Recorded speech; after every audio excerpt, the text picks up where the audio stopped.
उसे बेइज्जत करना शुरू कर दिया था। मगर अभिनव जितना हो सकता था उतना शांत रहने की कोशिश कर रहा था।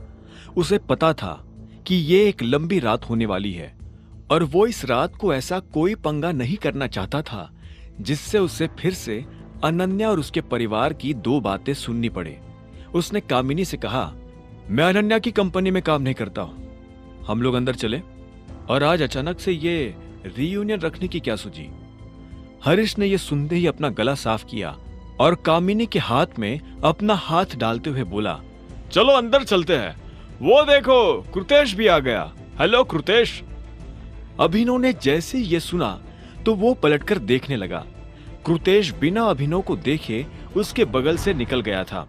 कृतेश उनके कॉलेज का वो लड़का था जिस पर लड़कियां तो छोड़ो लड़के भी मरते थे सिवाय अभिनव के। एक अमीर बाप का हैंडसम लड़का कृतेश सभी का चहेता था।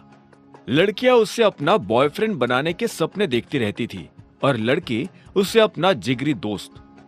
हेलो पीपल, कृतेश ने जोश में कहा। तभी उसकी नजर अभिनव से मिली और वो बोला, ओ हो, मुझे नहीं पता था कि तुम भी यहाँ आने वाले हो। हेलो कृतेश, अभिनव ने झूठी मुस्कान के साथ कहा। चलो तो फिर पार्टी शुरू की जाए, हरीश ने कहा और सब लोग अंदर चले गए। वो सभी एक बड़े से हॉल में पहुंच चुके थे। अभिनव बहुत सालों के बाद उन चेहरों को देख रहा था जिन चेहरों ने कुछ साल के लिए उसका जीना हराम कर दिया था। हालांकि हमने कोशिश की थी कि सब लोगों को बुलाए, लेकिन अनफॉर्चुनेटली सारे लोग नहीं आ पाए। जो नहीं आए वो बदकिस्मत है और जो आए हैं मैं उन सब की तरफ से कृतेश को थैंक यू कहना चाहता हूँ। थैंक्स अ लॉट कृतेश, अगर तुम नहीं होते तो ये सब नहीं हो पाता। गिरीश ने कहा, हाँ, कृतेश की वजह से ही हमें ये होटल मिला है। He is paying for all of us. Kritesh, अब तो बता दो ये सब कितने का पड़ा? कामिनी ने पूछा। यह सुनते ही कृतेश के चेहरे पर शर्म भरी मुस्कान आ गई और उसने कहा, सबसे पहले तो आप लोगों को थैंक यू। उसके बाद कृतेश कामिनी के पास आया और धीरे से उसके कान में कुछ फुसफुसाने लगा। कामिनी उसकी बात सुनकर हंसे जा रही थी। अभिनव एक लड़की के बगल में आकर बैठ गया था। वो उसे जानता तो था लेकिन उसका नाम भूल चुका था। तभी एक लड़की ने कामिनी से कहा, मैंने सुना है तुम वर्ल्ड टूर पर गई हुई थी। कामिनी ने घमंड भरी मुस्कान के साथ कहा, हाँ, मैं अभी 10 कंट्रीज घूम कर आई हूँ और अभी थोड़े दिनों बाद पेरिस जाने की सोच रही हूँ। और इस बार तो मैं भी इसके साथ जाने का सोच रहा हूँ। इंडिया से काफी बोर हो गया हूँ। हरीश ने कहा और हंसने लगा। बाकी सभी लोग भी उनके साथ हंस रहे थे सिवाय अभिनव के। इतने में कामिनी ने कृतेश की तरफ देखा और बोली, वैसे तुम आजकल क्या कर रहे हो? मैं तो अभी इंडिया में रहने वाला हूँ। कुछ प्रोजेक्ट चल रहे हैं, उन पर काम कर रहा हूँ। बाय द वे, हम लोगों को ऑर्डर प्लेस कर देना चाहिए। जिसे जो खाना हो, जो पीना हो, वो ऑर्डर कर सकता है। And yes, don't worry about the bills. यह सुनते ही अभिनव को हंसी आ गई। वो जानता था कि कृतेश शो ऑफ करने की कोशिश कर रहा है। देखना, ये अपने पापा की किसी कंपनी को संभालने के लिए यहां रुका होगा। इतने में डेविड नाम के एक लड़के ने कहा, तुम लोगों को पता है पूरे देश की अमीरों की लिस्ट में अभी कृतेश की पापा का भी नाम ऐड ऑन हुआ है। नाम तो अभी ऐड हुआ है, पर अमीर तो इसके पापा पहले से ही थे, नहीं कृतेश? इतने में कामिनी ने कहा। वो दोनों एक दूसरे को जिस तरह से देख रहे थे, ऐसा लग रहा था कि उन दोनों में कुछ खिचड़ी पक रही है। अभिनव की नजर सिर्फ कृतेश पर थी। उसका घमंड वक्त के साथ बढ़कर कम नहीं हुआ, बल्कि और ज्यादा हो गया था। हाँ, लेकिन तुम्हें पता है ना, उस लिस्ट में सबसे ऊपर किसका नाम आता है? टाइगर का। इतने में एक लड़के ने धीरे से कहा। यह सुनते ही हरीश बोला, टाइगर का? हाँ, उसके पास अभी भी बहुत सारे एसेट्स है। टाइगर सबसे ऊपर है और उसके बाद है दिक्पाल छिंगावत। हाँ, पर यहाँ तो सबसे अमीर कृतेश ही है ना? कामिनी ने बात छुपाने के लिए कहा। उसकी बात पर हर कोई आपस में जरूर बात करने लगा था, लेकिन कोई भी जोर से कुछ नहीं बोल रहा था। अभिनव उन्हें यह सब करते देख बस हंस रहा था। किसी को पता नहीं था कि वो टाइगर है। अभिनव यही सोच रहा था कि जब उन्हें उसकी असली पहचान का पता चलेगा तो वो कैसे रिएक्ट करेंगे। लेकिन ये सच जानने में उन्हें जमाना लग जाएगा। क्या बात है अभिनव, इतनी हंसी क्यों आ रही है भाई? इतने में एक लड़की ने अभिनव की तरफ देखते हुए पूछा। इतने में एक और लड़की ने कहा, पहले तो ये बताओ कि इसे यहाँ बुलाया किसने है? मैंने बुलाया है, ये भी हमारा क्लासमेट रहा है। नहीं, हम लोग क्लास में जरूर साथ बैठते थे, लेकिन अब हम साथ नहीं बैठ सकते। हाँ, मैंने भी सुना है कि ये डिलीवरी बॉय की नौकरी करता है। मुझे लगता है कि आप लोगों को मेन्यू देखना चाहिए, खाना बनने में भी तो टाइम लगता है ना। अभिनव ने बात पलटते हुए कहा। वो इनमें से किसी को भी जवाब नहीं देना चाहता था, लेकिन उसकी इस बात से बाकी लोग भड़क उठे। उनमें से एक आदमी ने कहा, ओ भाई, ये मजाक चल रहा है क्या? तुझे क्या लगता है कि कृतेश तेरे लिए भी खाना ऑर्डर करने वाला है? अबे तू कब से कृतेश का दोस्त हो गया? कामिनी ने भी घी में आग डालते हुए कहा, हाँ, अगर तुम्हें कुछ खाना है तो उसका पैसा तुम्हें खुद ही देना होगा। लेकिन यह सुनते ही कृतेश ने अपना हाथ उठाया और सभी को शांत करवाते हुए बोला, अरे कामिनी, कैसी बात कर रही हो? अब वो पार्टी में आया है तो खाना तो खाएगा ही ना। तुम चिंता मत करो दोस्त, मैं तुम्हारा भी बिल भर दूंगा। कामिनी ने कहा, वाह कृतेश, तुम कितने स्वीट हो। फिर भी मैं चाहती हूँ कि तुम उससे अपना बिल भरने दो, ताकि उसे भी तो आगे से पैसे कमाने का मोटिवेशन आए। अगर वो ऐसे फ्री का खाना खाता रहेगा तो फ्री का खाना तो हम सभी खा रहे हैं, फिर तो हम सभी को अपना अपना ऑर्डर खुद ही देना चाहिए। इतने में गरिमा नाम की एक लड़की ने कामिनी की बात काटते हुए कहा। वो बाकी लोगों की तरह अभिनव का मजाक नहीं उड़ाया करती थी। अरे छोड़ो भी गरिमा, क्यों बात को बढ़ाना? मैं कह रहा हूं ना, मैं पे कर दूंगा। कृतेश ने कहा, तो फिर अभिनव को तुम्हें थैंक यू बोलना पड़ेगा। कामिनी ने कृतेश की बात के जवाब में कहा। सभी की नजरें अभिनव पर टिकी हुई थी। हर कोई ये देखना चाहता था कि अभिनव कृतेश को थैंक यू बोलने वाला था या नहीं। अभिनव से ये सब बर्दाश्त नहीं हो रहा था। वो जब तक कॉलेज में था तब तक ये सब सह सकता था, लेकिन अब नहीं। ऐसे में अभिनव अपनी जगह से खड़ा हुआ और बोला, एक मिनट रुकिए, कोई भी ऑर्डर मत देना, मैं अपना क्रेडिट कार्ड लेकर आता हूं। क्या? क्यों मजाक कर रहा है भाई? पागल हो गया है क्या? पता भी है यहाँ एक प्लेट खाने की कीमत क्या है? अभिनव ने अपने कंधे उचकाते हुए कहा, उसकी तुम लोगों को चिंता करने की जरूरत नहीं है, मैं अभी आया। इतना कहते ही अभिनव उस कमरे से बाहर निकल गया था। अकरम ने सुबह ही डीके के जरिए उसे क्रेडिट कार्ड भिजवा दिया था, जो अभिनव की गाड़ी में रखा हुआ था। वो क्रेडिट कार्ड लाने से पहले बार की तरफ मुड़ गया। वो अपने लिए एक शैंपेन की बोतल लेना चाहता था। जैसे ही वो बार में दाखिल हुआ तो अचानक से उसकी नजर एक लड़की पर पड़ी। वो एक आदमी के पास बैठी हुई थी, जिसने अजीब से कपड़े पहने हुए थे। वो लड़की उससे दूर होने की कोशिश कर रही थी, लेकिन वो लड़का उसे बार बार अपनी तरफ खींचने की कोशिश कर रहा था। जैसे अभिनव ने थोड़ा पास जाकर देखा तो उसे पता चला कि ये लड़की और कोई नहीं बल्कि उसकी पत्नी अनन्या है। अभिनव अनन्या के साथ ये सब होता देख गुस्से से लाल हो गया। वो अनन्या की तरफ बढ़ता जा रहा था। जब वो और पास आया तो उसने देखा कि उस लड़के का हाथ अनन्या की कमर में था। हाथ हटा! अभिनव उस आदमी पर जोर से चिल्लाया। उसकी आवाज सुनते ही 3 और लोग अपनी कुर्सी से उठे और अभिनव को घेर कर खड़े हो गए। उनमें से एक आदमी ने कहा, ए भाई, कोई दिक्कत? मैं तेरा भाई नहीं हूं, ये मेरी बीवी है। हाथ हटा ले नहीं तो तोड़कर फेंक दूंगा, अभिनव ने कहा। यह सुनते ही जिस आदमी ने अनन्या की कमर में हाथ डाला हुआ था उसे हंसी आ गई। उसने अपने आदमियों को इशारा किया तो उन्होंने अभिनव को कंधों से पकड़ा और उसे खींचकर बाहर की तरफ ले जाने लगे। अभिनव जानता था कि वो उसे इसलिए बाहर ले जा रहे थे ताकि वहां उसके साथ मारपीट कर सके। अभिनव भी यही चाहता था। वो बार के अंदर लड़ाई करके फिर से अनन्या और उसके परिवार के सामने गुंडा साबित नहीं होना चाहता था। कुछ ही सेकंड्स में वो अभिनव को पीछे के दरवाजे से बाहर ले आए और उसे जमीन पर पटक दिया। वहां काफी अंधेरा था।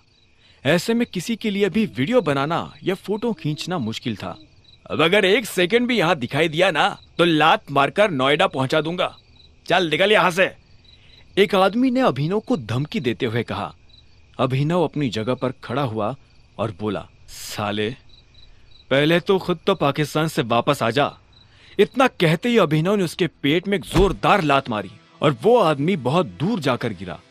इतने में बाकी लोगों ने अभिनव पर धावा बोला तो एक के बाद एक अभिनव ने सभी की हेकड़ी निकाल दी। आखिर में उसने उनमें से एक का कॉलर पकड़ा और बोला, कौन है वो हरामखोर जो मेरी बीवी के साथ था, बता। वो डॉन है, हमारा बॉस। हमको नहीं पता था कि वो लड़की हमारी भाभी है। वो जब अंदर आए तो डॉन की नजर उन पर टिक गई और उसके बाद। इससे पहले कि वो आगे कुछ कह पाता, अभिनव ने उसे एक और लात मारी और वो लड़का नीचे गिर गया। अभिनव का दिमाग खराब हो गया था। उसने जितना सोचा था, इस शहर में उससे ज्यादा माफिया ग्रुप्स एक्टिव हो गए थे। ऐसे में अभिनव नीचे झुका और बोला, तुम लोग किसके लिए काम करते हो, टाइगर या छिंगावत? उस आदमी ने दर्द में कराहते हुए कहा, टाइगर। यह सुनकर अभिनव एक पल के लिए शांत हो गया। उसने फिर से उस आदमी का कॉलर पकड़ा और बोला, तो तुम्हारा टाइगर तुम्हें पराई औरतों पर नजर डालना, उनका रेप करना सिखाता है? टाइगर अब नहीं रहा। उसके सारे लोग बिखर गए। कोई किसी की नहीं सुनता। आपको क्या लगता है हम अकेले ऐसे हैं जो ये सब कर रहे हैं? अब टाइगर नहीं है तो लोगों ने अपने अपने ग्रुप्स बनाना शुरू कर दिए और छिंगावत मोंटी को उड़ाना चाहता है ताकि टाइगर ब्रांड का पत्ता साफ हो जाए। उसकी बातें सुनकर अभिनव को यह समझ नहीं आ रहा था कि आखिर टाइगर को गए हुए कितना वक्त हो गया था। वो कुछ कहने की हालत में नहीं था। उसे लगा कि ये लोग जो कर रहे थे उसमें उनकी कोई गलती नहीं है। ऐसे में अभिनव ने उस आदमी को हाथ दिया और बोला, उठ, खड़ा हो, हॉस्पिटल जा, अपना बिल अकरम के ऑफिस में भिजवा देना, मैं क्लियर करवा दूंगा। क्या आप अकरम को जानते हो? यह सवाल सुन फिर से अभिनव चुप हो गया था। उसे इस वक्त इन लोगों को अपनी पहचान बताना सही नहीं लग रहा था। ऐसे में उसने कहा, मैं टाइगर की टीम का कोर मेंबर हूं। अभिनव का दिल ये कहते हुए तेजी से धड़क रहा था। इन लोगों को देखकर उसे यह एहसास हो रहा था कि उसे सिर्फ अपने पिता का बदला नहीं लेना था, बल्कि इन जैसे हजारों लोगों को लाइन पर लेकर आना था। ये सारे लोग उसके बच्चों जैसे थे और अभिनव उन सभी का बाप। उन लोगों को रवाना करने के बाद अभिनव फिर से बार में दाखिल हो गया था। अचानक से उसकी नजर अनन्या को ढूंढने लगी थी, लेकिन अनन्या कहीं नहीं थी। सभी जगह देखने के बाद भी अभिनव को अनन्या कहीं नजर नहीं आ रही थी। अभिनव ये देख घबरा गया। उसका दिल जोरों से धड़कने लगा। अब आगे क्या होने वाला था? आखिर कहां चली गई थी अनन्या? क्या उसके साथ कुछ गलत होने वाला था? जानने के लिए सुनते रहिए द रिटर्न ऑफ टाइगर, सिर्फ पॉकेट एफएम पर।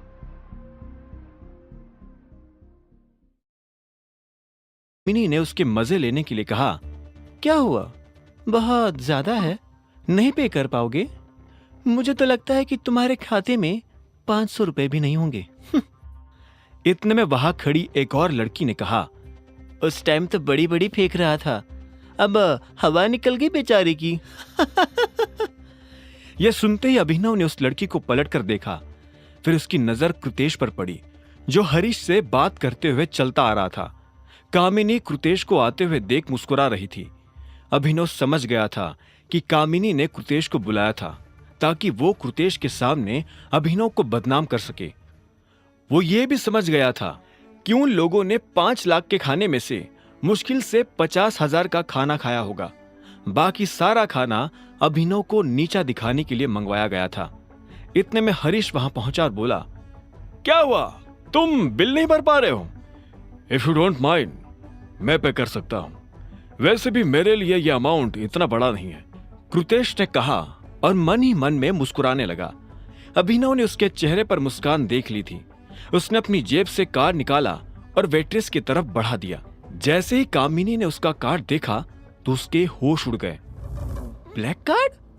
तुम्हारे पास ये ब्लैक कार्ड कहां से आया?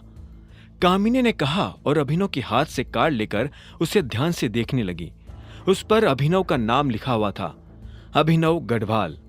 कामिनी ने हैरान होते हुए अभिनव को देखा और बोली, तुम तो अभिनव कुमार थे ना, फिर अभिनव गढ़वाल कैसे हो गए? ये क्या खेल खेल रहे हो यार? अभिनव ने उसके हाथ से अपना कार्ड लिया और बोला, मेरा सरनेम गढ़वाल है। कुमार मेरे नाम के आगे अनाथ आश्रम वालों ने लगा दिया था, क्योंकि उन्हें मेरा असली सरनेम पता नहीं था। अच्छा, तो तुम्हें भी अपना सरनेम पता नहीं था? अनाथ आश्रम में तुम्हारी क्या याददाश्त चली गई थी क्या? हरीश ने तंज कसते हुए पूछा। अभिनव ने उसे घूरते हुए देखा और बोला, मेरे साथ जो हुआ, अगर वह तुम्हारे साथ हुआ होता तो याददाश्त के साथ साथ तुम भी कब के चले जाते ऊपर। अब मैं जाऊं? अभिनव के ये तेवर देख किसी की कुछ भी कहने की हिम्मत नहीं हुई। कोई उसे हाँ में सिर हिलाकर यह भी नहीं कह पा रहा था कि वो जा सकता है। ऐसे में अभिनव खुद वहां से निकल गया। अभिनव जैसी अपनी गाड़ी के पास आया तो उसे फिर से अनन्या की चिंता होने लगी। उसे समझ नहीं आ रहा था कि अब उसे क्या करना चाहिए। अनन्या की गाड़ी पार्किंग में नहीं थी। अभिनव समझ चुका था कि वो घर जा चुकी है। ऐसे में अभिनव भी गाड़ी में बैठा और अनन्या के घर जाने के लिए निकल पड़ा। जैसे ही वो अनन्या के घर पहुंचा और गाड़ी पार्क की तो उसने देखा कि वहां एक गहरे नीले रंग की गाड़ी खड़ी थी। वो अनन्या की गाड़ी तो नहीं थी, लेकिन उसे देखकर लग रहा था कि वो किसी रईस आदमी की गाड़ी है। उसी के बगल में अनन्या की गाड़ी भी खड़ी थी। अभिनव ने ज्यादा दिमाग नहीं लगाया और घर के अंदर दाखिल हो गया। जैसे ही वो अंदर घुसा तो उसे एक अजीब सी डिओड्रेंट की महक आई। ऐसी खुशबू उसे इस घर में पहले कभी नहीं आई थी। तुम्हारा बहुत बहुत शुक्रिया, अगर तुम नहीं होते तो पता नहीं आज। इतने में अभिनव को राजीव की आवाज सुनाई दी। वो पता नहीं किससे बात कर रहा था। अभिनव अंदर पहुंचा तो उसने देखा कि एक लंबा सा आदमी राजीव और शर्मिला के सामने खड़ा था। उसकी पीठ अभिनव की तरफ होने की वजह से अभिनव उसे देख नहीं पा रहा था, लेकिन शर्मिला के चेहरे पर फैली हुई मुस्कान देखकर अभिनव की समझ में आ गया था कि वो उस लड़के को बहुत पसंद करती थी। ठीक है, तो अब मैं चलता हूं, इतने में उस लड़के ने कहा और अभिनव की तरफ पलट गया। जैसे ही शर्मिला की नजर अभिनव पर पड़ी तो उसके चेहरे का नक्शा बदल गया। उसने कड़वी जुबान में अभिनव से कहा, ये चिराग है। तुम जब शराब के नशे में धुत थे तब उस गुंडे से चिराग ने ही अनन्या को बचाया है। ये सुन अभिनव चिराग की तरफ देख रहा था। उसने चिराग के बारे में सुना तो बहुत कुछ था, लेकिन आज देख पहली बार रहा था। उसके कद और अभिनव के कद में ज्यादा अंतर नहीं था। चिराग दिखने में काफी हैंडसम था। उसने फॉर्मल्स पहने हुए थे जो उसके कसे हुए बदन पर काफी अच्छे लग रहे थे। उसे देखते हुए अचानक ही अभिनव के मुंह से निकला, कैसे? कैसे? तुम ये पूछ रहे हो कि कैसे? तुम्हें तो उल्टा ये कहना चाहिए कि थैंक यू, लेकिन ये तो तुम्हें किसी ने कहना सिखाया नहीं होगा। शर्मिला ने कूड़ते हुए कहा। अभिनव का माथा घूम गया। सारी मेहनत उसने की और सारा क्रेडिट चिराग लेकर जा रहा था। इससे पहले कि वो आगे कुछ कह पाता, शर्मिला ने मुस्कुराते हुए कहा, चिराग इस घर का दामाद होने वाला है। इस पर अभिनव ने कहा, पर आपकी तो एक ही बेटी है, तो फिर ये किससे शादी करेगा? बेवकूफ, मेरी जो एक बेटी है ये उसी से शादी करने वाला है। ये सुनकर चिराग के चेहरे पर हंसी आ गई। उसने हाथ मिलाने के लिए अभिनव की तरफ हाथ बढ़ाया और बोला, नाइस टू मीट यू। अभिनव ने भी उससे हाथ तो मिलाया, लेकिन उसके हाथ को जोर से दबाते हुए बोला, तुम्हें पता नहीं कि अनन्या पहले से शादीशुदा है और उसका पति मैं हूं। इसके बाद अभिनव ने उसका हाथ इतनी जोर से दबाया कि चिराग का हाथ दुखने लगा। ये देखते हुए शर्मिला बोली, क्या कर रहे हो?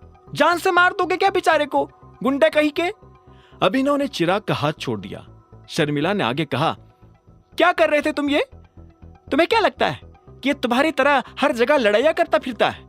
ये एक अच्छा सभ्य और खानदानी लड़का है, तुम्हारी तरह नहीं लीचड़।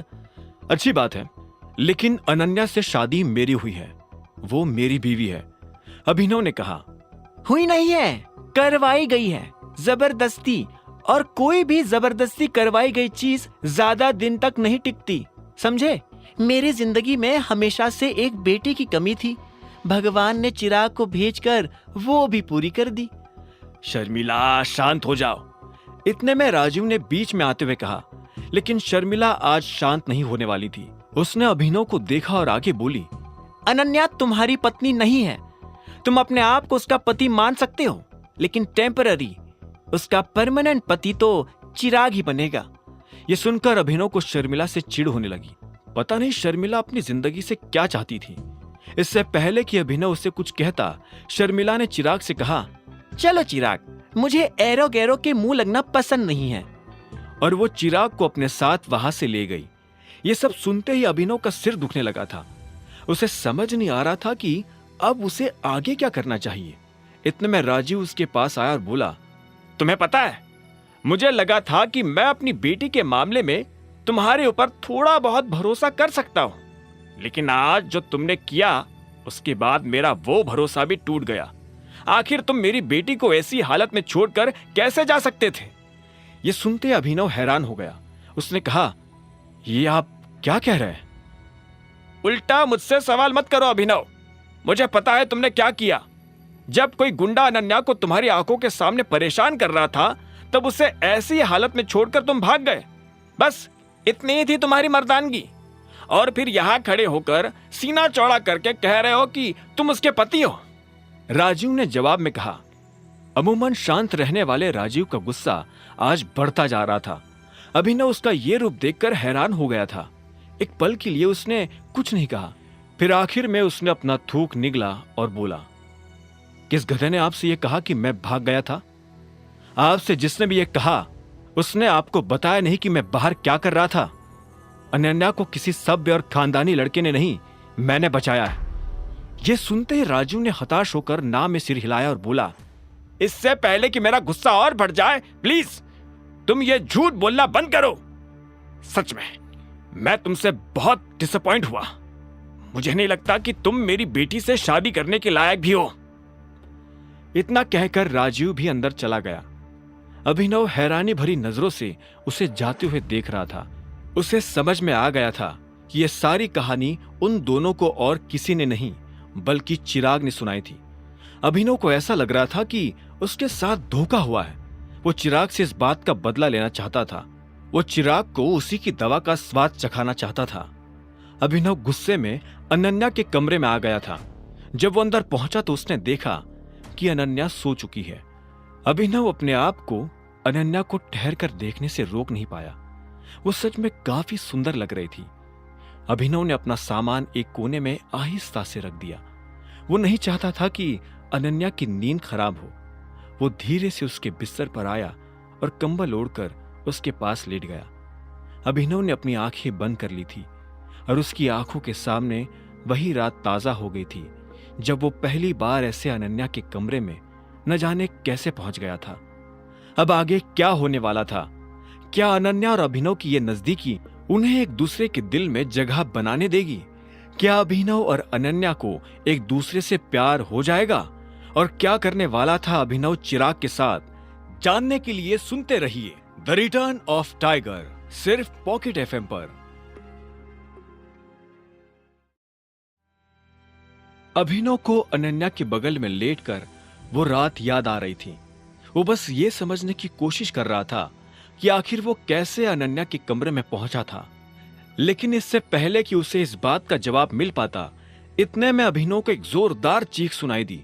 अभिनव पलटने ही वाला था कि इतने में उसे एक जोरदार लात पड़ी और वो बिस्तर से नीचे गिर पड़ा। नीचे गिरकर उसे कोई हैरानी नहीं हुई। उसके लिए ये कोई बड़ी बात नहीं थी। जैसे ही अभिनव अपनी जगह पर बैठा तो इतने में अनन्या किसी शेरनी की तरह गुर्राते हुए बोली, तुम्हारी हिम्मत कैसे हुई मेरे बिस्तर में आने की? अभिनव अपनी जगह से खड़ा हुआ और अपनी पीठ पर लगी हल्की सी चोट को मलते हुए बोला, मेरी हड्डियां तोड़ने का इरादा था क्या? तुम पहले मेरे सवाल का जवाब दो। तुम्हारी हिम्मत कैसे हुई मेरे बिस्तर में आने की? समझते क्या हो अपने आप को? किससे पूछकर मेरे बिस्तर पर लेटे? किससे पूछकर मेरा कंबल ओढ़ा? अभिनव ने एक गहरी सांस ली और कंबल को फिर से ठीक तरह से रखते हुए कहा, मैं तुम्हारा पति हूं। भूल गई? पति? My foot! ये शेख चिल्ली की तरह खाली पुलाव पकाना बंद करो। तुम मेरे पति नहीं हो। तुम मेरे सबसे बड़े दुश्मन हो और मैं तुम्हारी शक्ल भी नहीं देखना चाहती हूं। अच्छा, तो किसकी शक्ल देखना चाहती हो? उस झूठे चिराग की? तुम्हें पता भी है तुम किसके बारे में क्या बात कर रहे हो? चिराग के बारे में ऐसा बोलने से पहले तुम 100 बार सोचना। वो तुमसे 1,00,000 गुना ज्यादा अच्छा है, समझे? अनन्या ने कहा और अपनी जगह से उठकर बाथरूम की तरफ जाने लगी। लेकिन इससे पहले कि वो अंदर जाती, वो बीच में रुकी और अभिनव को तीर जैसी तीखी नजर से देखते हुए बोली, मेरे बाहर आने से पहले तुम कमरे से बाहर हो जाना, वरना जान ले लूंगी। अभिनव ने गहरी सांस ली और शांति से बोला, तुम्हें एके प्राइवेट लिमिटेड से कॉन्ट्रैक्ट मिला? यह सुनते ही अनन्या, जो कि बाथरूम के दरवाजे तक पहुंच चुकी थी, अचानक रुक गई। अभिनव के मुंह से यह बात सुनकर वो अपनी जगह पर जम सी गई थी। वो पलटकर अभिनव को देखने लगी। अभिनव उसकी आंखों में हैरानी साफ तौर पर देख पा रहा था। उसने मुस्कुराते हुए कहा, मैंने तुम्हें कहा ही था कि मैं तुम्हारी हेल्प। इससे पहले कि अभिनव अपनी बात पूरी कर पाता, अनन्या ने उसे फटकारते हुए कहा, बकवास करना बंद करो, समझे? अभिनव यह सुनकर हैरान हो गया। अनन्या आगे बोली, मुझे पता है तुमने क्या किया है। कुछ भी नहीं। मेरी मदद मेरे पापा के एक दोस्त ने की है, समझे? चिराग को झूठा बोल रहे हो और खुद कितने बड़े झूठे हो, नजर भी आ रहा है या नहीं? नहीं अनन्या। अभिनव ने उसे रोकने की और अपनी बात समझाने की कोशिश की, लेकिन तब तक अनन्या अभिनव के मुंह पर दरवाजा जोर से बंद करके अंदर चली गई थी। अभिनव यह देख हैरान हो गया। अब क्योंकि वो इस कमरे में नहीं रुक सकता था, इसलिए वो उसी कमरे में चला गया जिस कमरे में वो अक्सर सोया करता था। बहुत मुश्किल से उसे नींद लगी और कब सुबह हो गई उसे पता ही नहीं चला। जब अभिनव तैयार होकर बाहर आया तो उसने देखा कि नाश्ता टेबल पर लग चुका था और अनन्या पहले से बैठकर नाश्ता कर रही थी।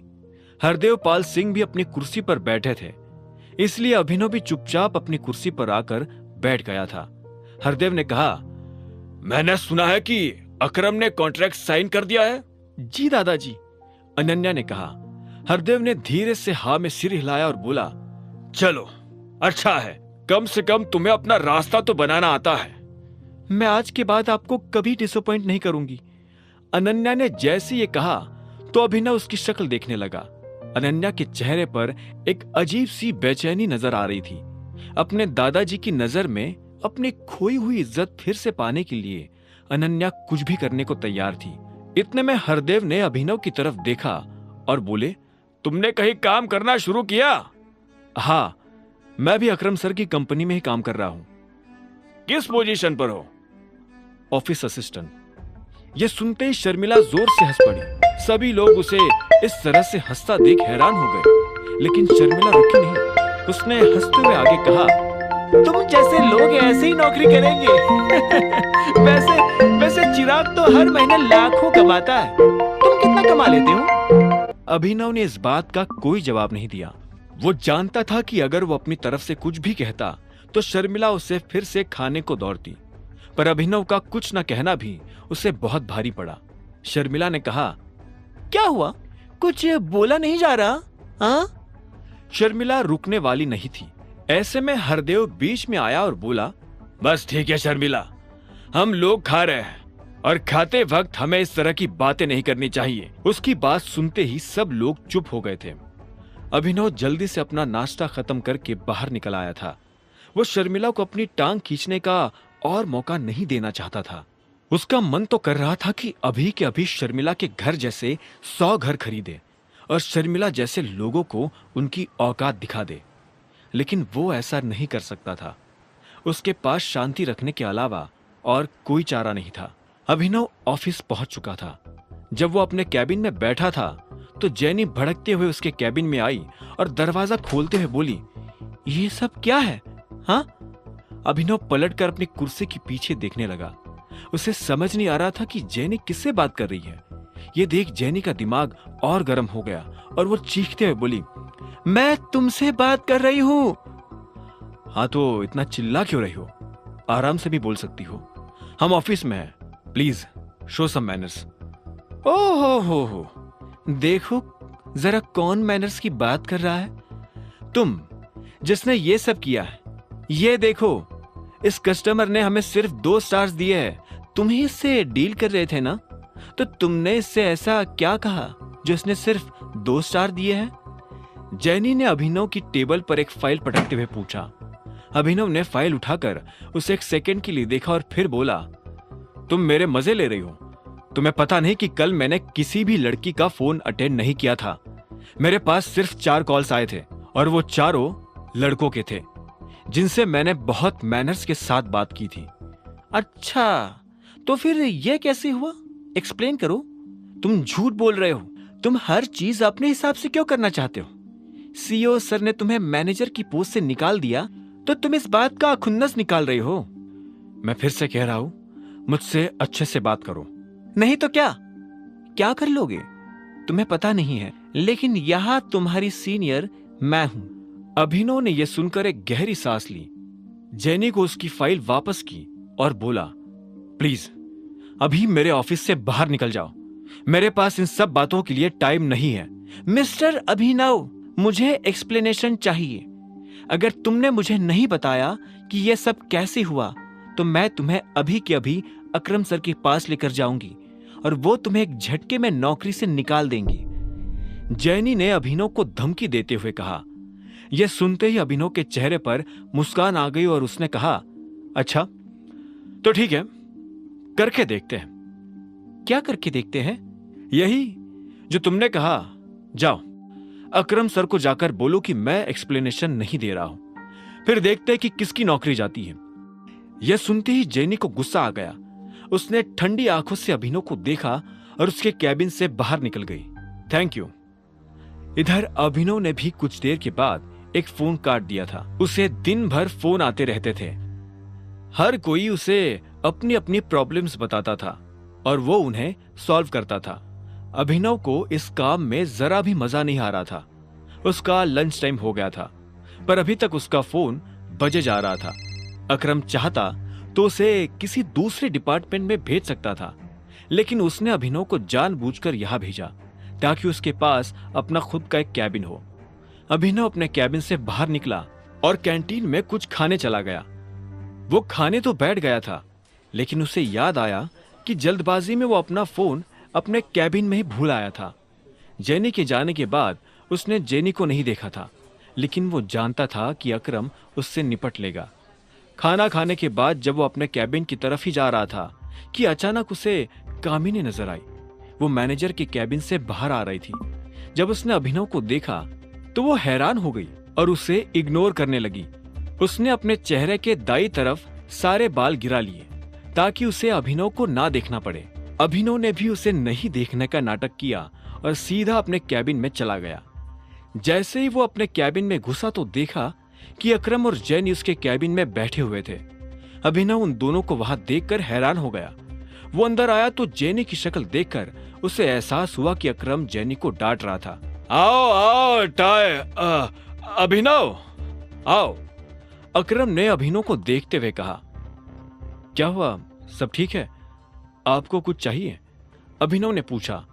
वो ऐसे नाटक कर रहा था जैसे उसे कुछ पता ही ना हो। वो अपनी सीट की तरफ बढ़ने लगा। अकरम ने कहा, अभिनव, तुम्हारे और जेनी के बीच में जो कुछ भी हुआ उसके बारे में जेनी ने मुझे सब कुछ बताया। मैं उसी बात पर इसे डांट रहा था और मुझे लगता है कि अब इसके घर जाने का टाइम आ गया है। यह सुनते ही जेनी की आंखें फटी की फटी रह गई। वो अकरम की तरफ देख रही थी। उसने पूछा, घर जाने का टाइम आ गया है मतलब? अकरम ने उसे एक पल के लिए देखा और बोला, तुमने अभिनव के साथ शर्त लगाई थी ना कि तुम उसे नौकरी से निकलवा दोगी, लेकिन अब पासा पलट चुका है। नौकरी अभिनव की नहीं तुम्हारी जाएगी। Sir please, I am sorry, मुझे माफ कर दीजिए। सर प्लीज मुझे नौकरी से मत निकालिए। I am so sorry. Jenny ने तुरंत माफी मांगते हुए कहा। यह सुन अभिनव को हंसी आ गई। उसने कहा, मैंने तुम्हें कहा था ना जेनी, तुम मेरे जैसे आदमी से पंगा नहीं ले सकती हो। हाँ, तुम जिस तरह से मेरी रिस्पेक्ट करती हो उसी तरह से तुम्हें अभिनव की भी रिस्पेक्ट करनी पड़ेगी, और ना सिर्फ अभिनव की बल्कि इस कंपनी के हर एम्प्लॉय की तुम्हें रिस्पेक्ट करनी पड़ेगी। अकरम ने भी अभिनव की बात में जोड़ते हुए कहा। यह सुनकर जेनी घबराहट के मारे अपनी कुर्सी में पीछे खिसककर बैठ गई। उसने अभिनव को देखा और बोली, प्लीज मुझे नौकरी से मत निकालिए। प्लीज अकरम सर, मुझे। इससे पहले कि जेनी अपनी बात पूरी कर पाती उसकी आंखें भर आई थी। अभिनव ने उसे देखा तो उसके मन में जेनी के लिए दया आ गई। उसने अकरम को देखा और इशारों इशारों में समझाया कि वो जेनी को नौकरी से नहीं निकाले। अकरम ने हाँ में सिर हिलाया और बोला, ठीक है, लेकिन यह सिर्फ एक ही शर्त पर हो सकता है। तुम्हें अगर इस कंपनी में रहना है तो तुम्हें अभिनव और बाकी लोगों की रिस्पेक्ट करनी पड़ेगी। लेकिन अगर तुम दोबारा अभिनव पर या किसी और पर बेवजह चिल्लाई तो मैं तुम्हें तीसरा मौका नहीं दूंगा। मैं आगे से ऐसा कुछ नहीं करूंगी सर, प्लीज, सच में, आई प्रॉमिस, मैं ऐसा कुछ नहीं करूंगी। जैनी ने डबडबाई आंखों से अकरम को देखते हुए कहा, और हाँ, एक चीज का ध्यान रखना, इस कैबिन में जो कुछ भी हुआ उसके बारे में बाहर जाकर अगर तुमने अपने बॉयफ्रेंड से भी बात की तो मैं नहीं करूंगी सर, नहीं करूंगी। मैं इस बारे में किसी से बात नहीं करूंगी, किसी से कुछ नहीं कहूंगी, प्रॉमिस। ठीक है, अब तुम जा सकती हो, अकरम ने कहा। जैनी अपनी जगह से उठी और वहां से निकल गई। उसके जाते ही अकरम ने अभिनव से कहा, गजब का सिरदर्द है ये लड़की। अरे हाँ, लड़की से याद आया, मैंने तुम्हें ऑक्शन के बारे में बताया था ना, आज वो ऑक्शन होने वाला है और अलायना भी वहां आने वाली है। अलायना का नाम सुनते ही अभिनव के रोंगटे खड़े हो गए थे। बलराज ने पहले से अभिनव को अलायना के बारे में इतना कुछ बता दिया था कि अब वो अलायना से मिलने के लिए बेताब था। उसने कहा, हाँ, हम भी इस ऑक्शन में चलेंगे। हम नहीं, सिर्फ तुम। मैं आऊंगा पर तुम्हारे साथ नहीं। लोगों को शक होगा, हो सकता है कि मेरे साथ चलने से तुम्हें दिक्पाल छिंगावत भी मिल जाए। दिक्पाल छिंगावत का नाम सुनते ही अभिनव की आंखें बड़ी बड़ी हो गई थीं। वो अपने दुश्मन से जल्द मिलना चाहता था। इतने में अकरम ने कहा, दिक्पाल से ज्यादा अलायना से बचकर रहना। She is a sweet poison. तुम्हें ले जाने के लिए मैंने अपने एक आदमी से बात कर ली है, वो तुम्हें मेरे रेस्टोरेंट से पिक कर लेगा। और हाँ, ये वीआईपी कार्ड अपने पास रखो। शहर के सभी बड़े लोगों के पास ये कार्ड है। कोई तुम्हें परेशान करे तो बस ये कार्ड दिखा देना। अभिनव ने उस कार्ड को लिया और ध्यान से देखने लगा। उस कार्ड पर निचले हिस्से में एक छोटा सा टाइगर गुदा हुआ था। अकरम ने अभिनव से कहा, अगर लोगों को पता चला कि असली टाइगर तुम हो तो लोग तुम्हें भगवान की तरह पूजने लगेंगे। यह सुनते ही अभिनव के चेहरे पर मुस्कान आ गई और उसने कार्ड जेब में डाल दिया। अब आगे क्या होने वाला था? क्या होगा जब अभिनव मिलेगा अलायना से? और क्या वो आज अपने दुश्मन दिक्पाल को देख पाएगा? जानने के लिए सुनते रहिए द रिटर्न ऑफ टाइगर, सिर्फ पॉकेट एफएम पर।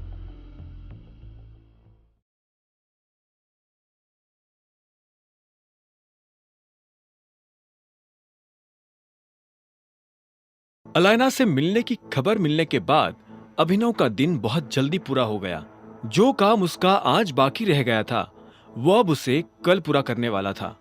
अभिनव को ना सिर्फ अलायना से मिलने की एक्साइटमेंट थी, बल्कि साथ ही उसने अनन्या के घर की किसी मेड से सुना था कि अगले हफ्ते अनन्या का बर्थडे आने वाला है। ऐसे में वो अनन्या के लिए गिफ्ट में शहर का सबसे महंगा डायमंड खरीदना चाहता था। वो उसे एक अंगूठी देना चाहता था।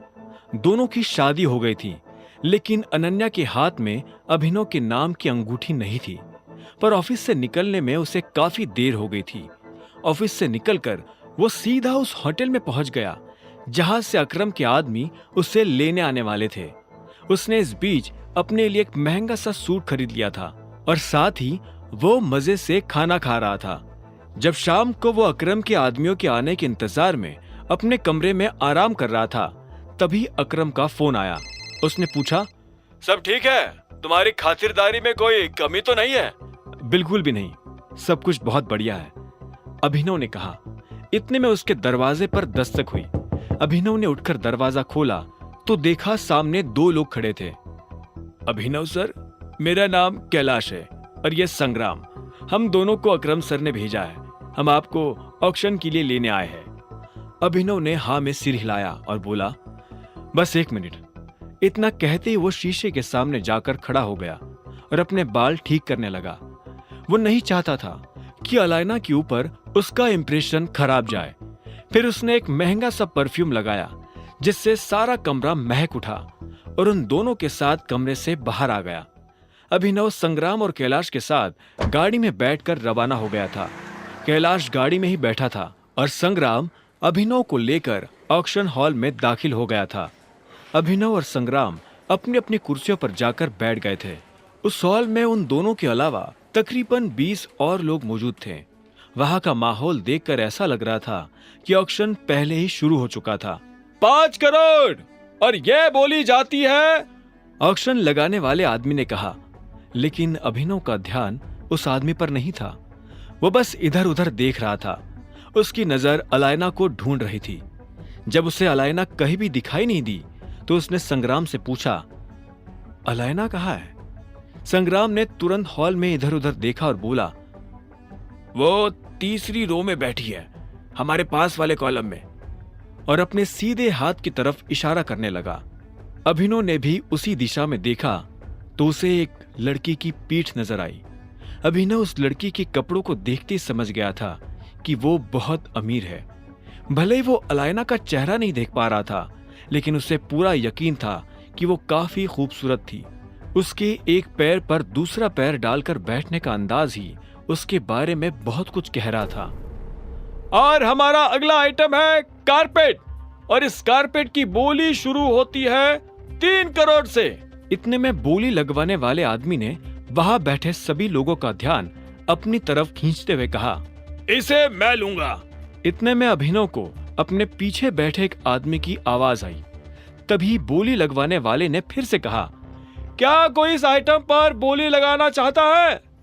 उसकी बात का जब किसी ने पलटकर जवाब नहीं दिया तो उसने कारपेट अभिनव के पीछे बैठे आदमी को बेच दिया। उसके बाद बोली लगाने वाले ने अपना अगला आइटम पेश करते हुए कहा, और हमारा अगला आइटम है ये नायाब, खूबसूरत, जन्नत से उतरा हुआ हीरो का हार। इसमें बेशकीमती हीरे जड़े हुए हैं। कौन लेना चाहेगा इस हार को? इसकी बोली शुरू होती है 10 करोड़ से। 10 करोड़। अचानक से अलायना ने अपना हाथ ऊपर करते हुए कहा। बोली लगाने वाले आदमी के चेहरे पर मुस्कान आ गई। उसने अलायना को देखा और बोला, मिस अलायना की तरफ से 10 करोड़। और कोई? उसके इस सवाल के जवाब में किसी ने कुछ नहीं कहा। सभी लोग अलायना से डरते थे। अलायना अगर किसी चीज पर अपना हाथ रख देती थी तो उसके बाद उस चीज की तरफ कोई आंख उठाकर भी नहीं देखता था।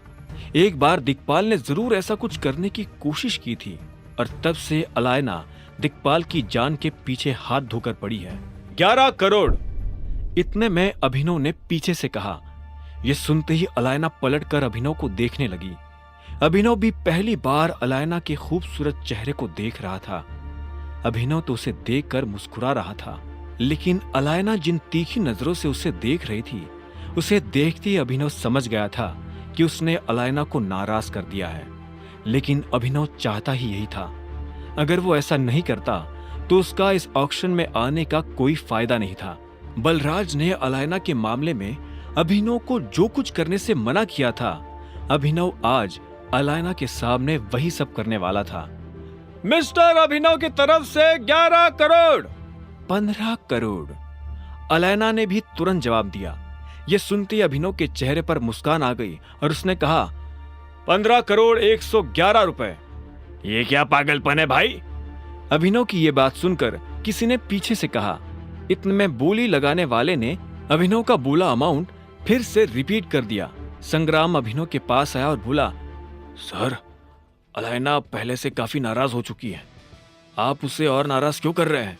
मैं जानता हूं मैं क्या कर रहा हूं, अभिनव ने शांति से कहा। अलायना ने फिर से पलटकर अभिनव को देखा और बोली, 20 करोड़। बोली लगाने वाले ने अलायना का अमाउंट रिपीट किया तो अभिनव ने उसमें अपनी तरफ से बढ़ोतरी करते हुए कहा, 20 करोड़ 1 रुपया। अभिनव सर, ये क्या कर रहे हैं? यहां बोली कम से कम 100 रुपए से आगे बढ़ाई जाती है। संग्राम ने अभिनव को समझाने की कोशिश करते हुए कहा, लेकिन अभिनव उसकी बात नहीं सुन रहा था। इतने में अलायना बोली, 30 करोड़। और इतना कहते ही वो पलटकर अभिनव को देखने लगी। उसके चेहरे पर उसका गुस्सा साफ नजर आ रहा था। उसने अभिनव से कहा, तुम्हें अब अपना हाथ पीछे खींच लेना चाहिए, इडियट। यह सुनते ही अभिनव के चेहरे पर मुस्कान आई और वो बोला, मिस अलायना, 30 करोड़ रुपए बहुत होते हैं, लेकिन आप जैसे लोगों के लिए। अभिनव के मुंह से ये बात सुनकर अलायना हैरान हो गई। इससे पहले कि वो आगे कुछ कह पाती, अभिनव ने अपनी तरफ से कहा, 100 करोड़ रुपए। ये सुनते ही एक आदमी ने टेबल पर हाथ मारते हुए कहा, ये हार तो अभिनव जी ले गए। जैसे ये बात अलायना के कानों में पड़ी तो वो अभिनव को नफरत भरी नजरों से देखने लगी थी। उसकी नफरत का कारण ही यही था कि सच में अलायना के पास इतना पैसा नहीं था कि वो इस हार को खरीद सके। हालांकि वो अपना सब कुछ दांव पर लगाकर इसे खरीद सकती थी, लेकिन वो इतनी बेवकूफ नहीं थी। ऐसे में हार अभिनव के खाते में आया और साथ में आई अलायना की नफरत। इसके बाद ऑक्शन आगे बढ़ा और कुछ देर के बाद खत्म हो गया। लगभग सभी लोग निकल चुके थे, लेकिन अभिनव अलायना के साथ वही रुक गया था। अभिनव को यह तो नहीं पता था कि इस वक्त अलायना के मन में क्या चल रहा है, लेकिन उसके रुकने के पीछे की वजह थी कि वो अलायना से बात करना चाहता था। अभिनव ने संग्राम को पलटकर देखा और कहा, तुम अकरम को इस हार के लिए पे करने के लिए बोल सकते हो। उसे कहना कि मेरे हिस्से में से पेमेंट करे। मैं अभी पैसे लेकर नहीं आया हूं। संग्राम ने मुस्कुराते हुए कहा, ठीक है। और वो अभिनव को अकेला छोड़कर हॉल से बाहर चला गया। इधर अभिनव की नजर अलायना पर पड़ी। वो अपनी कुर्सी से उठ चुकी थी। जैसे वो दरवाजे से बाहर जाने वाली थी कि इतने में अभिनव ने कहा, मिस अलायना। और वो अलायना के पास चला आया। अलायना पलटी तो अभिनव ने कहा, क्या मैं आपसे कुछ देर बात कर सकता हूं? इतना कहकर अभिनव उसके सामने आकर खड़ा हो गया। अलायना उसे ऊपर से नीचे तक ठंडी नजरों से देख रही थी। आखिर में उसने कहा, किस खुशी में मैं तुमसे बात करूं? मेरा तुमसे कुछ लेना देना ही नहीं है मिस्टर अभिनव। उसका गुस्सा उसकी आंखों और उसकी जुबान पर साफ नजर आ रहा था। ये सुनकर अभिनव के चेहरे पर मुस्कान आ गई। वो धीरे धीरे अलायना के पास जाने लगा। अब दोनों के बीच बस कुछ ही इंच की दूरी बाकी रह गई थी। अभिनव ने उसके पास आकर धीरे से कहा, जब आप ऐसे गुस्सा करती है ना तो बला की खूबसूरत लगती है। उसकी आवाज में तंज था। अभिनव वो सब करता जा रहा था जिसे करने के लिए बलराज ने उसे मना किया था। अलायना ने एक पल के लिए उसे देखा और आखिर में हल्की सी मुस्कान होठों पर लाते हुए बोली, तुम्हें ऐसा लगता है? अभिनव भी मुस्कुराते हुए बोला, मैं आपको फिर से चिढ़ाने के लिए कुछ भी कर सकता हूं, क्योंकि चिढ़ने के बाद आपके चेहरे की खूबसूरती और ऊपर चढ़ जाती है। यह सुनते ही अलायना भी एक कदम अभिनव की तरफ बढ़ गई। अब वो दोनों काफी करीब आ गए थे। उसने अभिनव से कहा, यहाँ नए हो, यहाँ के रूल्स नहीं पता? अभिनव ने धीरे से अपना सिर ना में हिला दिया और बोला, सुंदर लड़कियों के मामले में दुनिया का कोई रूल काम नहीं करता है। वैसे मेरा नाम अभिनव गढ़वाल है। इतना कहते ही अभिनव ने हाथ मिलाने के लिए अपना हाथ आगे बढ़ा दिया। अलायना ने कुछ देर तक अभिनव के हाथ को देखा और फिर इग्नोर कर दिया। इतने में हॉल का दरवाजा खुला और अचानक से कुछ आदमी भागते हुए अंदर आए और अलायना के पास आकर खड़े हो गए। Any problem madam? उनमें से एक आदमी ने पूछा। अभिनव ने पहले उस आदमी को देखा और उसके बाद अलायना का हाथ पकड़कर उससे अपनी तरफ खींच लिया। अलायना ना चाहते हुए भी अभिनव से गले लग चुकी थी। अभिनव ने उसे अपने और करीब खींचा और उसके कान के पास आकर धीरे से बोला, मुझे लगा था कि इन सब कबूतरों में कम से कम तुम्हारे पास तो बास जैसी पारखी नजर होगी। नंदिता, मैं तुम्हारा बॉस हूं, टाइगर। यह सुनते ही अलायना एक पल के लिए जम गई थी। उसके मुंह से धीरे से निकला, अभिनव, तुम टाइगर हो? अलायना ने हैरान होते हुए कहा। उसकी आंखों के सामने उसका पूरा बचपन घूम गया था। गिने चुने लोगों के अलावा किसी को पता नहीं था कि अलायना का असली नाम नंदिता है। अभिनव ने फिर से उससे अपने पास खींचा और बोला, जोर से मत बोलो, मैं अंडर कवर हूं। तुम ये क्या कर रहे हो? मैडम को छुड़वाओ और पकड़ो इस आदमी को। इतने में अलायना को घेरे हुए लोगों में से एक आदमी ने बाकी लोगों को ऑर्डर देते हुए कहा, लेकिन इससे पहले कि बाकी लोग अभिनव को पकड़ने के लिए आगे आते, अलायना ने कहा, रुको। उसकी आवाज सुनते ही जैसे सभी लोगों के पैर एक साथ जम गए थे। तभी अलायना ने अभिनव को देखा और बोली, अभिनव गढ़वाल? सच में तुम्हारा नाम अभिनव गढ़वाल है? उसने मुस्कुराते हुए पूछा। अभिनव ने उसे छोड़ा और अपने दोनों हाथ फैलाते हुए बोला, हाँ, ऊपर से लेकर नीचे तक मैं ही हूं अभिनव करवाल। यह सुनते ही अलायना ने अपना मुक्का कसा और सीधा अभिनव की छाती में दे मारा। इससे पहले कि अभिनव इस मुक्के के पीछे का कारण पूछ पाता, अलायना ने कहा, यह मैंने तुम्हें इसलिए मारा क्योंकि आज से 20 साल पहले तुम मुझे छोड़कर चले गए थे।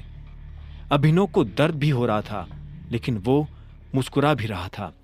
अभिनव को याद आ गया था कि उसके पापा के एक्सीडेंट हो जाने से पहले वो अलायना से कई बार मिल चुका था। उसका असली नाम अलायना नहीं बल्कि नंदिता था। जब वो छोटे थे, नंदिता तभी से बहुत बहादुर थी। किसी के बगीचे में घुसकर आम तोड़ना हो या गली में घुसे किसी आवारा कुत्ते को भगाना हो, नंदिता इन सारे कामों में एक्सपर्ट थी। जहां इन चीजों को करने से पहले अच्छे लड़कों के हाथ पैर काम जाते थे, वहीं नंदिता ऐसे काम चुटकियों में निपटा देती थी। वो और अभिनव बचपन से बहुत अच्छे दोस्त थे। नंदिता को अभिनव के साथ रहना, उसके साथ खेलना बहुत अच्छा लगता था। वो बचपन से काफी स्ट्रिक्ट थी। कोई भी उससे ना तो मजाक कर सकता था और ना ही कुछ उल्टा सीधा कह सकता था। सिर्फ अभिनव के पास ही वो अधिकार था कि वो अलायना से मजाक कर सके। जब अलायना ने अभिनव को फिर से देखा तो उसके चेहरे की मुस्कान और बड़ी हो गई थी।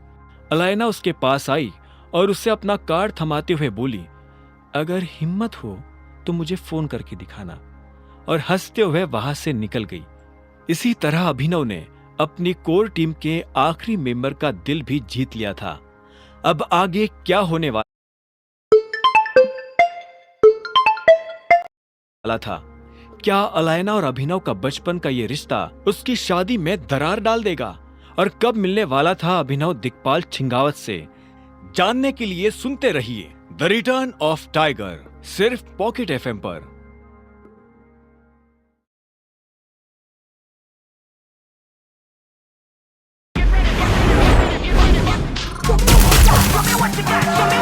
इसका पेमेंट हो गया है। यह सुनते ही अभिनव ने नंदिता का बिजनेस कार्ड अपनी जेब में डाला और उसके बाद हार की तरफ देखने लगा। हार को देखते ही उसके चेहरे पर मुस्कान आ गई थी। इतने में संग्राम ने अभिनव से पूछा, आप इस हार का क्या करने वाले हो? अभिनव ने इस सवाल के जवाब में बस संग्राम को देखा और मुस्कुराते हुए बोला, चलो। अभिनव संग्राम के साथ उस हॉल से बाहर निकलने लगा था। उसका हाथ अभी भी अपनी जेब में उस बिजनेस कार्ड पर था जो नंदिता ने उसे दिया था। वो अलायना यानी नंदिता को जरूर फोन करने वाला था। जैसे ही वो बाहर आया तो सबसे पहले उसकी नजर सामने बने एक रेस्टोरेंट की पार्किंग में खड़ी एक गाड़ी पर गई। वो गाड़ी हूबहू अनन्या की गाड़ी जैसे लग रही थी। अभिनव के पैर जब उस गाड़ी को देखकर रुक गए तो संग्राम ने उसे देखा और बोला, क्या हुआ, सब ठीक है? अभिनव आगे बढ़ने का नाम ही नहीं ले रहा था। उसकी नजर अभी भी उस गाड़ी पर टिकी हुई थी। तभी अभिनव ने देखा कि अनन्या और चाहत उस रेस्टोरेंट से बाहर आ रहे थे। अभिनव ने संग्राम को देखा और बोला, तुम्हें मेरे बिना ही जाना पड़ेगा।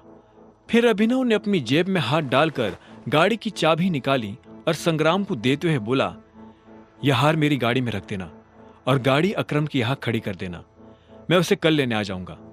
अभिनव ने संग्राम को इतने अच्छे से समझा दिया था कि अब संग्राम के पास बदले में पूछने के लिए कोई सवाल नहीं रह गया था।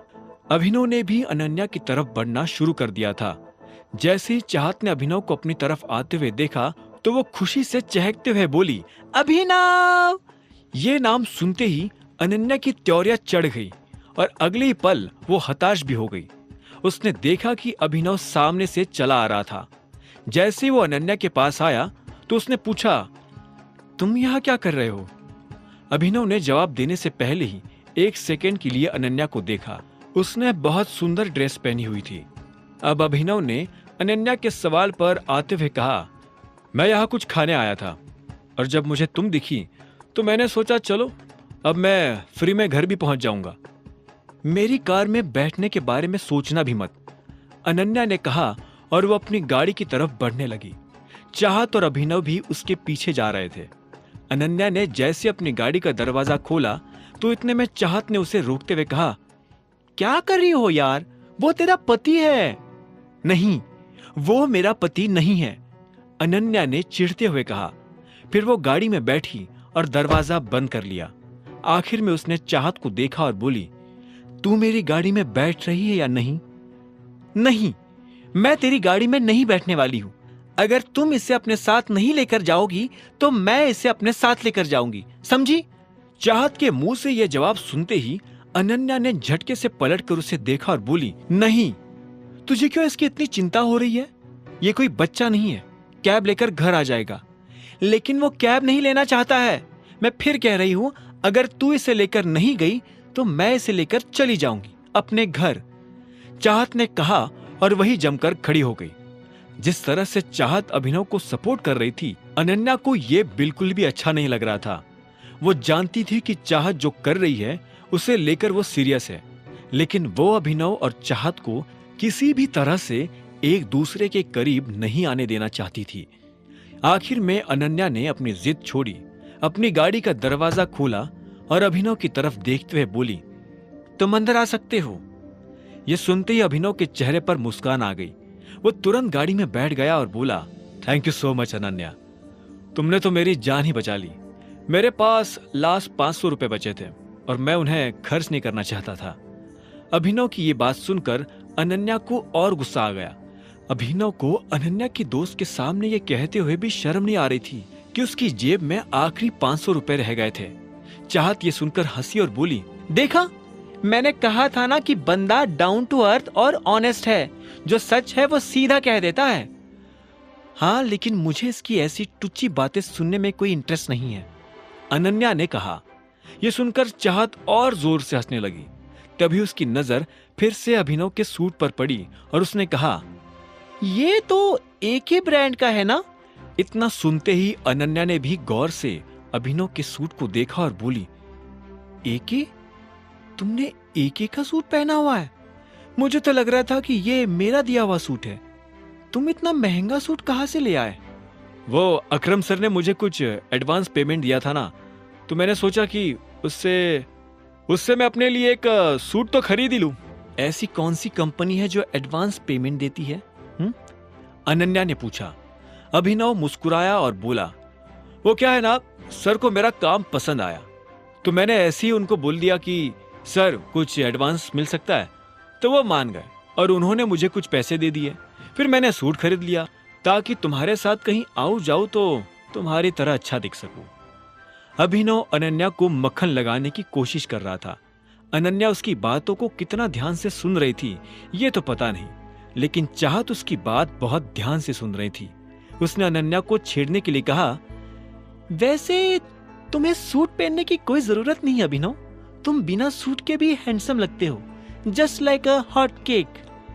इतना कहकर चाहत अनन्या को तिरछी निगाहों से देखने लगी। अनन्या ने गाड़ी चालू की और आगे बढ़ने लगी, लेकिन उसका ध्यान सड़क पर नहीं बल्कि चाहत की कही बात पर था। अभिनव के लिए चाहत के मुंह से तारीफ सुनकर अनन्या को ऐसा लगा जैसे किसी ने बिना हाथ उठाए उसके गाल पर थप्पड़ मार दिया हो। अनन्या को विश्वास नहीं हो रहा था कि चाहत अभिनव को हैंडसम कह रही थी। चाहत अनन्या की बाकी दोस्तों की तरह नहीं थी। वह बहुत देख समझकर अपने लिए कुछ पसंद करती थी। वह बहुत चूजी थी, तो फिर उसने अभिनव को कैसे हैंडसम कह दिया? यह सवाल अनन्या के दिमाग में घूमता जा रहा था। सामने देख! जब अनन्या इन्हीं सवालों में उलझी हुई थी, ठीक तभी चाहत जोर से चिल्लाई और अचानक से अनन्या का ध्यान सड़क पर आ गया। उसने देखा कि वो गाड़ी चलाते हुए रॉन्ग लेन में आ गई थी और उसके ठीक सामने एक गाड़ी तेज रफ्तार से आ रही थी। यह देख अभिनव और चाहत के होश उड़ गए थे। अनन्या ने जोर से ब्रेक लगाया और अपनी गाड़ी को जैसे तैसे सामने आ रही गाड़ी से टकराने से बचा लिया। उधर सामने वाली गाड़ी भी कुछ दूरी पर रुकी और उसमें से कुछ आदमी नीचे उतरकर अनन्या की गाड़ी के सामने आकर खड़े हो गए। अनन्या ने शीशा नीचे किया और गुस्से में बोली, क्या है? क्यों मेरा रास्ता रोककर खड़े हो?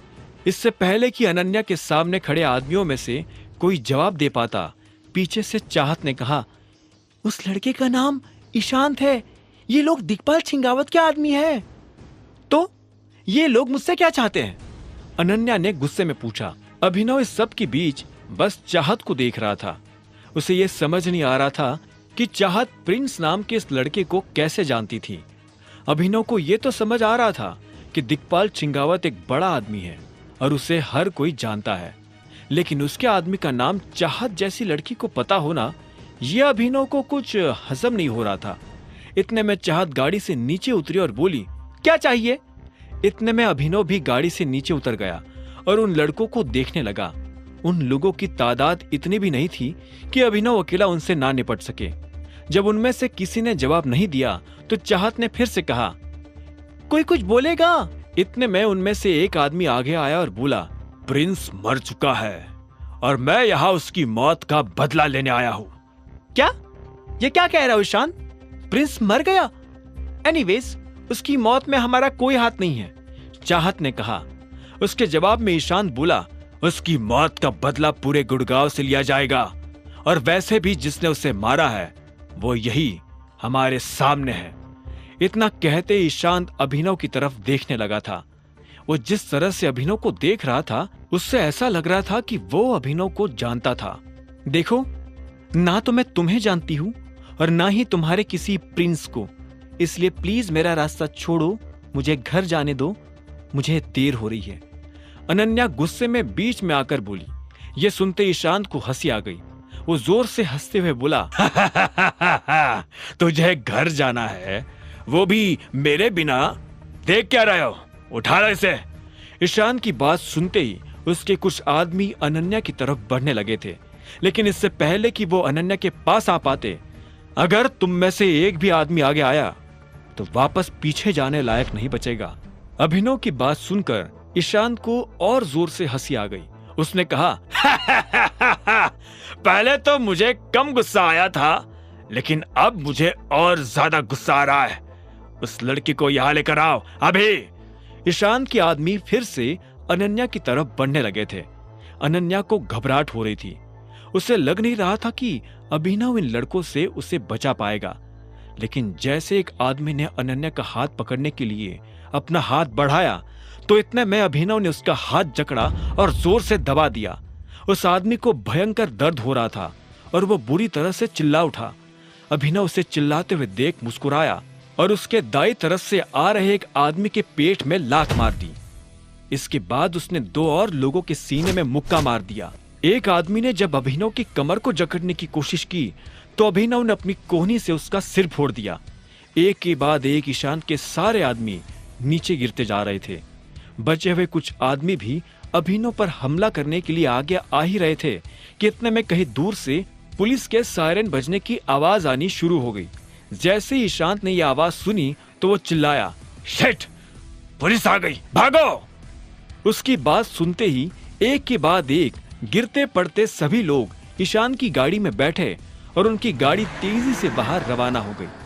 अभिनव उनमें से एक आदमी को पकड़ने की कोशिश ही कर रहा था कि इतने में उस आदमी ने अभिनव के सिर पर एक मुक्का मार दिया। अभिनव अनन्या की गाड़ी से जा टकराया। उसके सिर में चोट लग गई थी। इस बीच पुलिस की गाड़ी भी वहां आकर रुक गई। एक हवलदार ने अभिनव की तरफ देखते हुए पूछा, हाँ भाई, इतनी रात को यहाँ क्या कर रहा है? वो मेरी गाड़ी में कुछ दिक्कत हो गई थी, अभिनव ने खड़े होकर कहा और अनन्या को ढूंढने लगा। अनन्या कहीं नजर नहीं आ रही थी। अभिनव को चाहत दिखी तो उसने चाहत से पूछा, अनन्या कहाँ है?